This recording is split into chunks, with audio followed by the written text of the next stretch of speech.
নমস্কার প্রিয় শ্রোতা বন্ধুরা, এখন শুনছেন তিয়াশার গল্পের বৈঠক থেকে গল্প পাঠ।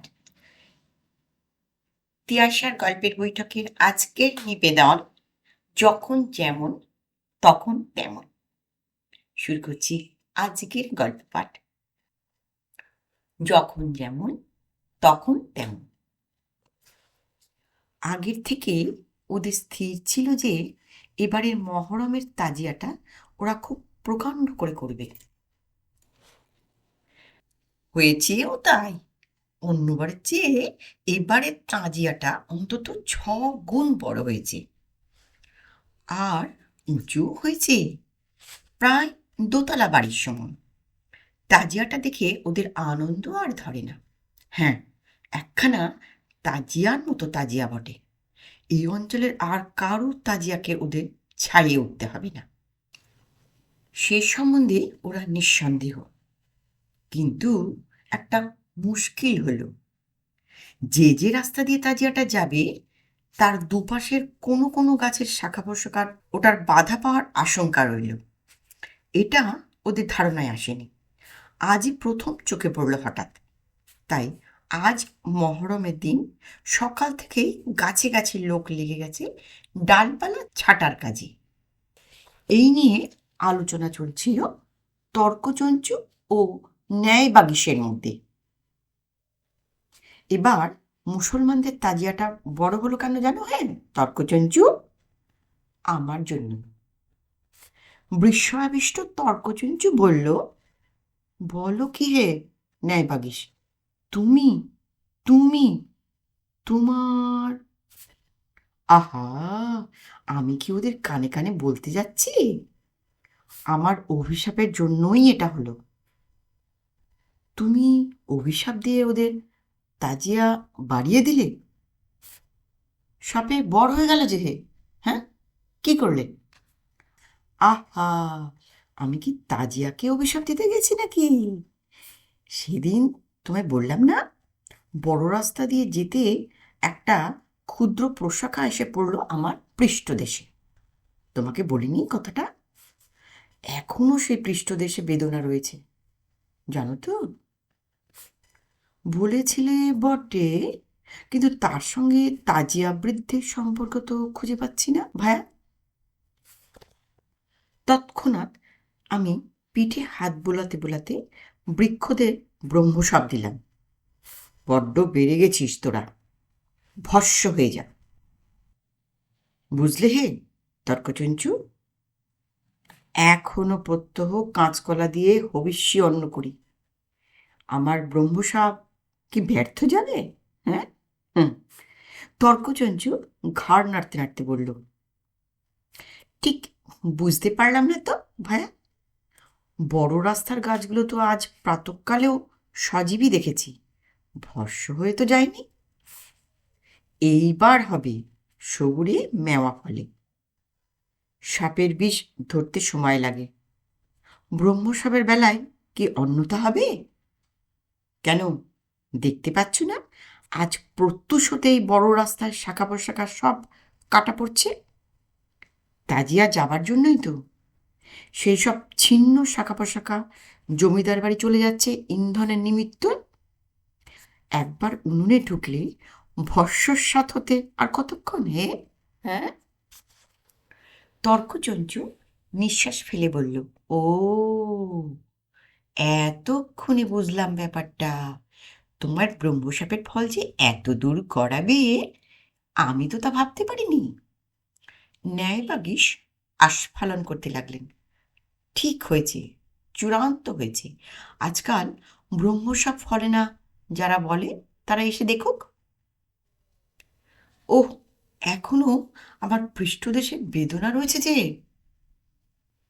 বেদান্ত শিরোমণি হুঁকো টানতে টানতে উপস্থিত হলেন। বুঝলে তর্কচঞ্চু, সমস্তই মায়া, সব মায়া।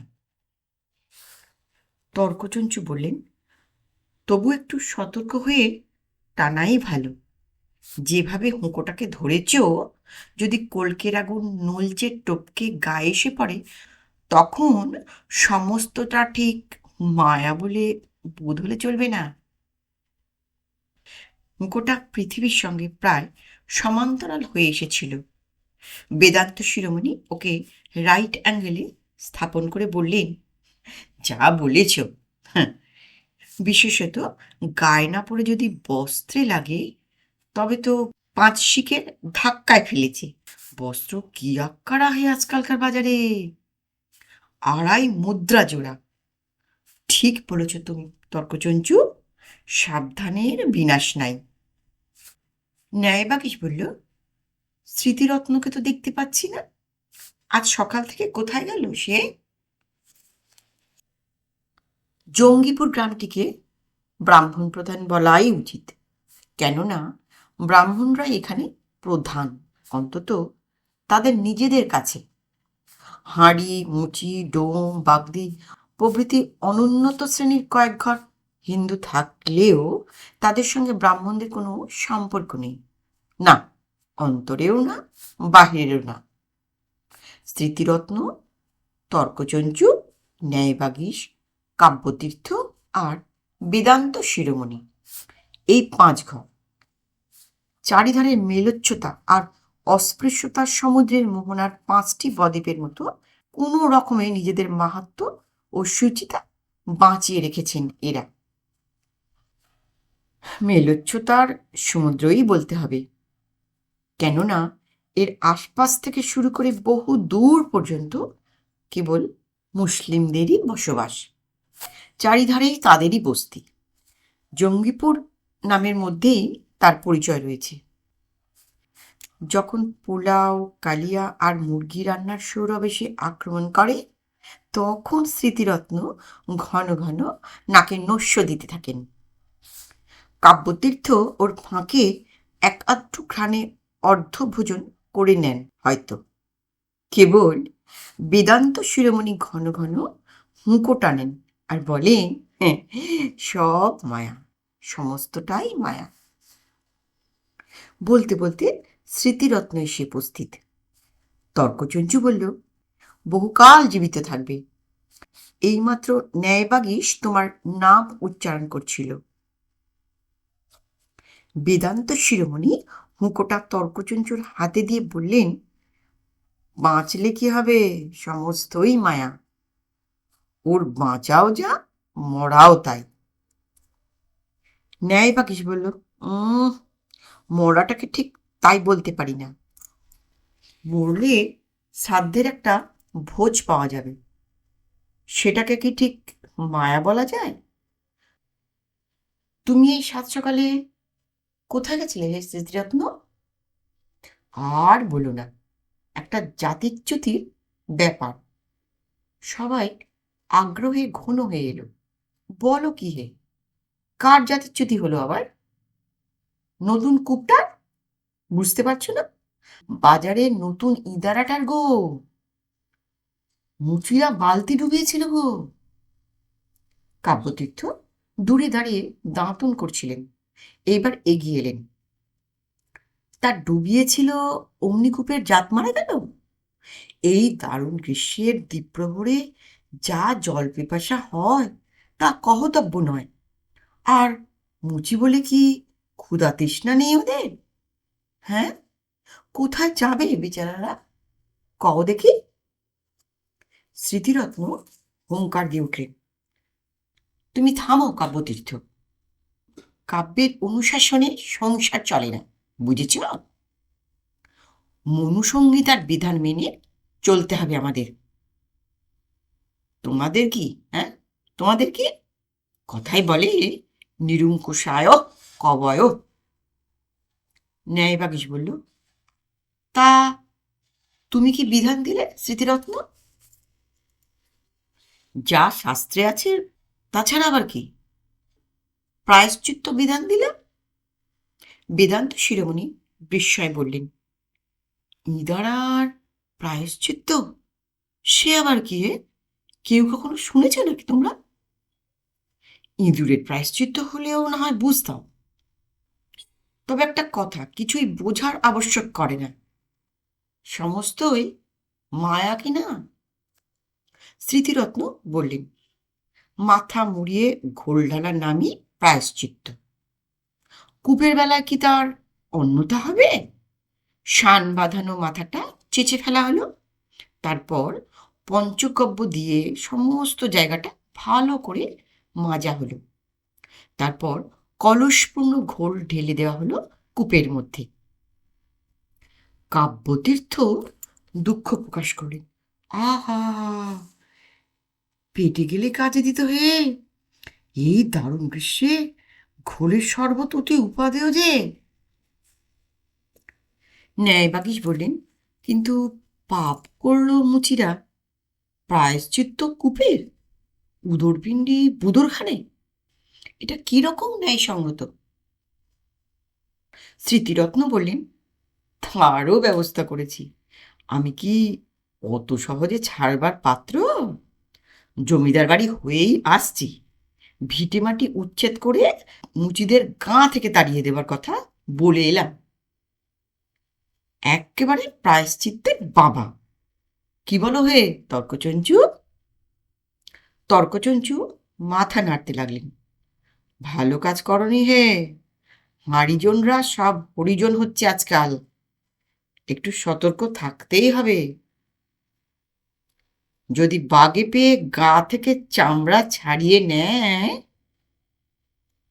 অবশ্য আমরা গরু নই এবং এখনো মরিও নি, মরা গরুরাই ওরা ছাড়ায়, কিন্তু ভ্রম হতে কতক্ষণ? হ্যাঁ, রজ্জুতে সর্পভ্রম হয়, আর ব্রাহ্মণে গরুভ্রম হবে, এ আর বেশি কথা কি? বেদান্ত শিরোমণি হুঁকোটা হাতে নিয়ে বললেন, হ্যাঁ, এখন কিছুদিন সতর্ক থাকতেই হবে। যা ব্যবস্থা দিয়ে এসেছেন স্মৃতিরত্ন, যদিও সমস্তই মায়া, তবু প্রাণের মায়াটাই হলো তার মধ্যে প্রধান। সাবধানের বিনাশ নেই, কি বলো হে তর্কচঞ্চু? তর্কচঞ্চু এমন সময় প্রস্তাব করলেন, চলো মহরমের তাজিয়াটা দেখে আসি গে। ন্যায়বাগীশের ব্রহ্মশাপের ফলে ওটার কতদূর শ্রীবৃদ্ধি হয়েছে চক্ষুকর্ণের বিবাদ ভঞ্জন করে আসা যাক। স্মৃতিরত্নের নাসিকা কুঞ্চিত হল। মেলোচ্ছদের ব্যাপার। ন্যায়বাগীশের উৎসাহ দেখা গেল। তাতে কি, দূরে দাঁড়িয়ে দেখবে? কাব্যতীর্থ যোগ দিলেন। তাজ আর তাজিয়া উভয়ই এক বস্তু শুনেছি। তাজমহল থেকেই তাজিয়ার উৎপত্তি হয়েছে নাকি, এইরকমই শোনা যায়। তাজমহল চাক্ষুষ করার আশা তো কোনো করি না, তাজিয়া দেখেই আশাটা মেটানো যাক। বেদান্ত শিরোমণি বললেন, সবই মায়া জানি, তবু চলো, একটা দ্রষ্টব্য ব্যাপার যে, তাতে সন্দেহ নাস্তি। যা শোনা গেছিল সত্যি। এত বড় উঁচু তাজিয়া এই অঞ্চলে দেখা যায়নি। অন্তত স্মৃতিরত্ন তো জন্মাবধি দেখেননি। কাব্যতীর্থ যেরকম হাঁ করেছেন, তাতে মনে হয় পরজন্মেও যে এত বড় তাজিয়া তিনি দেখতে পাবেন, তেমন প্রত্যাশা তিনি রাখেন না। বেদান্ত শিরোমণির কাছে সমস্তই মায়া। তিনি হুঁকোর ধোয়ার ভেতর দিয়ে এই অপূর্ব সৃষ্টিটিকে পুঙ্খানুপুঙ্খ পর্যবেক্ষণ করতে লাগলেন। আর ন্যায়বাগীশের কথা বলাই বাহুল্য। তারই ব্রহ্মসাপের জোর যেন তাজিয়া মূর্তি পরিগ্রহ করেছে। সাফল্য আর গর্বে হাসি তার আর ধরে না। কেবল কাব্যতীর্থের মুখ দিয়ে বাক্য বেরোয়, হ্যাঁ, তাজমহলই বটে। মহরমের শোভাযাত্রা বেরোবার জন্য তৈরি হচ্ছিল, কিন্তু মুশকিল বেঁধেছিল ওই তাজমহলকে নিয়েই। ওটাকে বইবে কে, কারা? যেমন উঁচু, ভারীও সেই অনুপাতে কিছু কম হয়নি। তাছাড়া সবাই লাঠি ঘোরাতে ঘোরাতে যেতে চায়, তাজিয়া বয়ে মরতে রাজি নয় কেউ। সমাগত ব্রাহ্মণ পণ্ডিতদের দেখিয়ে ওদের মধ্যে একজন প্রস্তাব করল, ওই হিন্দু মৌলবাদীদের ঘাড়ের ওপর চাপিয়ে দিলে হয় না? ওদেরই মধ্যে যে একটু বিশেষজ্ঞ সে বলল, চুপ চুপ, ওরা সব পাণ্ডিত, মৌলবি কইলে ওনাদের গোসা হইবে, তখন আর ওনারা কাঁধ দিতে রাজি হবেননি। প্রস্তাব শুনে পাণ্ডিতদের তো চক্ষু চড়ক গাছ। ন্যায়বাগীশের এখনো পৃষ্ঠপ্রদেশের বেদনা মরেনি, তার উপর ওই ভারী তাজিয়া বইতে হলেই তো তার হয়েছে। কত দূর নিয়ে যেতে হবে কে জানে। স্মৃতিরত্নের মাথায় যেন বজ্রাঘাত হলো। তিনি আমতা আমতা করে বললেন, বাবু, আমরা হলেন গিয়ে আমরা হলেন গিয়ে ওহে কাব্যতীর্থ। মিলোচ্চ শব্দটার পারসিক প্রতিশব্দটা কি হে? শুষ্ক মুখে কাব্যতীর্থ বললেন, কাফের। হ্যাঁ হ্যাঁ, আমরা হলাম গিয়ে কাফের। আমরা চলে তোমাদের দেবতা অশুদ্ধ হবে না? যাদের মিলিটারি মেজাজ তারা কথার ঘোর প্যাচ পছন্দ করে না। আইন কানুনের সূক্ষ্ম তর্কেও তাদের কোনো উৎসাহ নেই। স্মৃতিরত্নের অতি বড় তত্ত্ব জিজ্ঞাসার জবাবে এই সংক্ষিপ্ত কথাটা ওরা জানালো যে তাজিয়া বইতে রাজি না হলে মাথাগুলো রেখে যেতে হবে। তর্কচঞ্চু স্মৃতিরত্নকে প্রশ্ন করলেন, এ সম্বন্ধে মনু কি বিধান? হ্যাঁ, জবনদের তাজিয়া বাওয়া কি শাস্ত্রসম্মত? স্মৃতিরত্ন হতাশভাবে মাথা নাড়লেন। কাব্যতীর্থ বললেন, এ সম্বন্ধে বেদবাক্য কিছু না থাকলেও প্রবাদ বাক্য একটা আছে বটে। তাতে বলে, পড়েছ মোগলের হাতে, খানা খেতে হবে সাথে। বেদান্ত শিরোমণি বললেন, যদিও সমস্তই মায়া, তবু মাথাকে স্কন্দচ্যুত করার চেয়ে তাজিয়াকে স্কন্ধে নেওয়াই আমার মতে সমীচীন। কি বলো হে ন্যায়বাগীশ? ন্যায়বাগীশ কিছুই বলেন না, কেবল পিঠে হাত বুলান। শোভাযাত্রা বেরিয়ে পড়ল। প্রথমে চলল জোয়ান ছোকরার দল, লাঠি ঘোরাতে ঘোরাতে। তাদের অনুসরণ করে অপেক্ষাকৃত বেশি বয়স যাদের, তারা সবাই লম্বা লম্বা লাঠি উঁচু করে। মুহুর মুহুর লাঠিতে ঠোকাঠুকি বাঁধানোই হলো তাদের কাজ। তারপর চলছিল 6টা জয়ঢাক। তাদের আওয়াজে কানে তালা লাগবার জোগাড়। তাদের পিছনেই আর এক দল চলল। তাদের বুক বোধ করি পাথরের। তারা খালি হাসান হোসেন বলে আর বুক চাপড়ায়। তারপরেই পাণ্ডিতদের পৃষ্ঠারূঢ় চলমান তাজমহল, চলমান এবং টলমান উভয়ই। তর্কচঞ্চু কাঁধ বদলে নিয়ে বললেন, সাপটা দিয়ে ভালো করনি হে ন্যায়বাগীশ, এখন ঠেলা সামলাও। ন্যায়বাগীশের কণ্ঠস্বর অত্যন্ত করুণ শোনায়। আরে ভাই, কে জানে ব্রহ্মসাবের জের এত দূর গড়াবে? হ্যাঁ। কাব্যতীর্থ অনুসন্ধিৎসা প্রকাশ করেন, বেটারা অমন করে বুক চাপড়ায় কেন হে? বেদান্ত শিরোমণি ভারী গম্ভীর হয়ে যান। সমস্তই মায়া, সমস্তই মায়া, কিন্তু মায়া দয়া নেই বেটাদের। এত ভারী করার দরকার কি ছিল? তাছাড়া যা পেঁয়াজের গন্ধ ছেড়েছে। করাঘাতকারীদের একজন পণ্ডিতদের বলে, হ্যাঁ দেখো, তোমরা চাপড় দাও নাই কেন? সাথী চাপড়াও। স্মৃতিরত্ন বললেন, এর উপর যদি আবার বুক চাপড়াতে হয় তাহলে তাজিয়া কিন্তু পড়ে যাবে। ন্যায়বাগীশ ভীত হয়ে ওঠেন। সর্বনাশ, একই আমার পৃষ্ঠে ব্যথা, তারপর তাজমহল চাপা পড়লে আর বাঁচব না। ওরা বিরক্তি প্রকাশ করে। সাপোর্ট যদি না দিবা তো তোমরা যা কইতাছি ঠাই কও দেখি। স্মৃতিরত্ন চাপা গলায় প্রশ্ন করলেন, কি বলছে বেটারা, বুঝতে পারছো কিছু? বোধহয় বলছে তর্কচঞ্চু চুপি চুপি কথাটা জানান। স্মৃতিরত্ন ঘাড় নাড়েন, ঠিক বলেছ, তাই হবে। ওরা বলতে বলতে চলে, হাসান হোসেন, হাসান হোসেন, হাসান হোসেন। পণ্ডিতরা অগত্যা যোগ দেন, যখন যেমন তখন তেমন, যখন যেমন তখন তেমন। নমস্কার, গল্পটা কেমন শুনলেন? গল্পটা ভালো লাগলে অনুগ্রহ করে একটা লাইক করতে ভুলবেন না, এবং আমার গল্পের নতুন শ্রোতা বন্ধু হলে চ্যানেলটিকে সাবস্ক্রাইব করে বেল আইকনটি অন করে রাখবেন।